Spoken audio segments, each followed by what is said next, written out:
Beliau, Assalamualaikum warahmatullahi wabarakatuh. Waalaikumsalam warahmatullahi wabarakatuh. Baik, selamat pagi teman-teman. Pagi. Bagaimana kabarnya hari ini? Alhamdulillah baik. Kalau sakit kecil, faktor cuaca. Iya ibu musim hujan. Sebelumnya ada yang mau ngantuk? Ngantuk. Oh ya siap.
itu sangat banyak.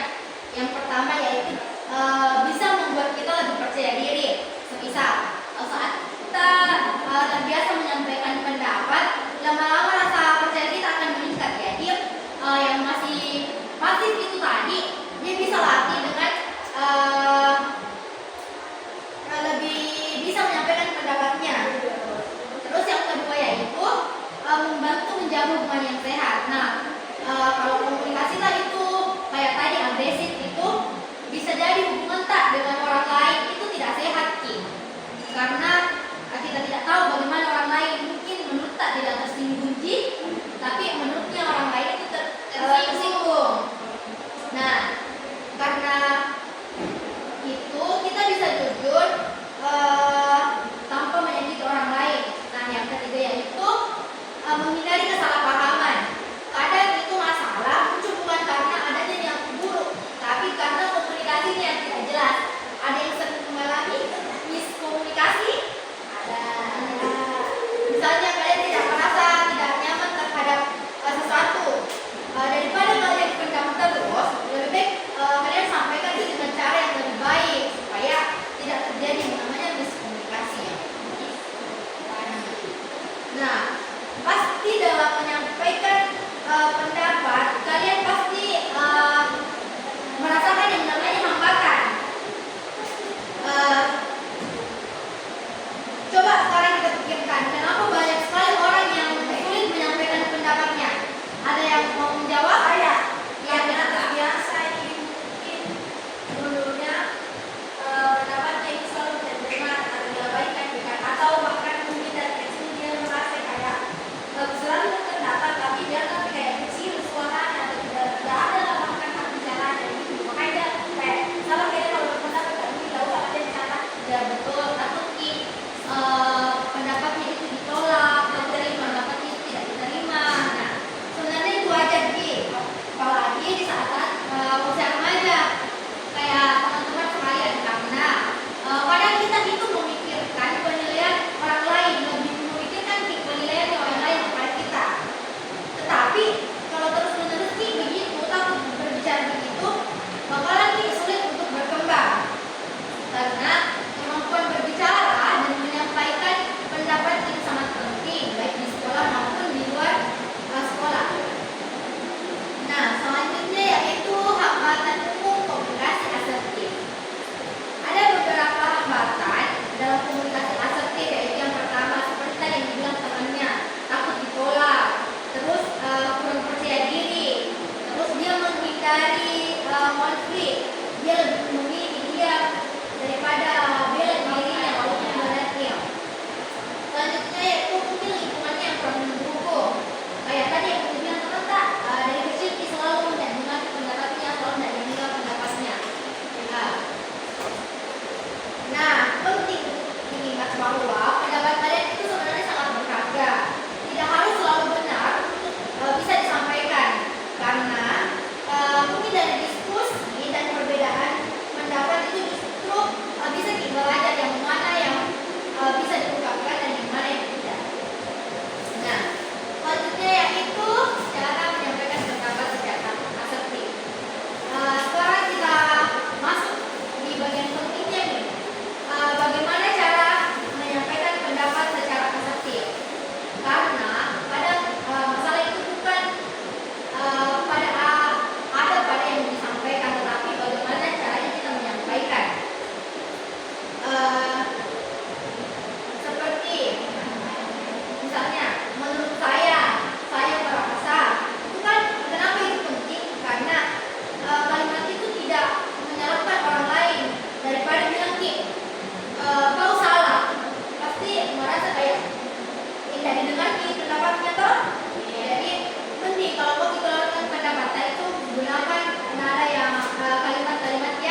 Jadi itu penting di sini berarti untuk kita tahu supaya lebih efektif lagi ya. Nah, contohnya itu misal di kelas skill ada diskusi kelompok. Tetapi menurut tak itu jawaban itu teman tapi tepat diskusi jawabin dengan menggunakan kata-kata yang lebih asapnya tidak menyinggung teman itu. Contohnya, menurut saya jawabannya itu bisa dijelaskan dengan cara lain karena kami kurang mengerti dengan metode ini. Selanjutnya itu contohnya kayak saya setuju dengan ide tersebut, tetapi mungkin bisa ditambahkan dengan penjelasan lain. Terus ada yang tidak enakan di sini menolak temannya. Nah, bisa kalian terapkan itu misalnya, maaf saya tidak bisa ikut karena ada tugas yang harus diselesaikan. Nah, selanjutnya itu manfaat dari komunikasi asertif ini yang pertama meningkatkan rasa percaya diri dalam menyampaikan pendapat, terus membantu menyelesaikan konflik dengan baik dan bijaksana, terus membangun hubungan sosial yang sehat dan harmonis, dan juga dia dapat meningkatkan kerjasama dalam tim. Nah, sebelum ibu akhiri, ibu mau perlihatkan sebuah film kartun. Jadi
caranya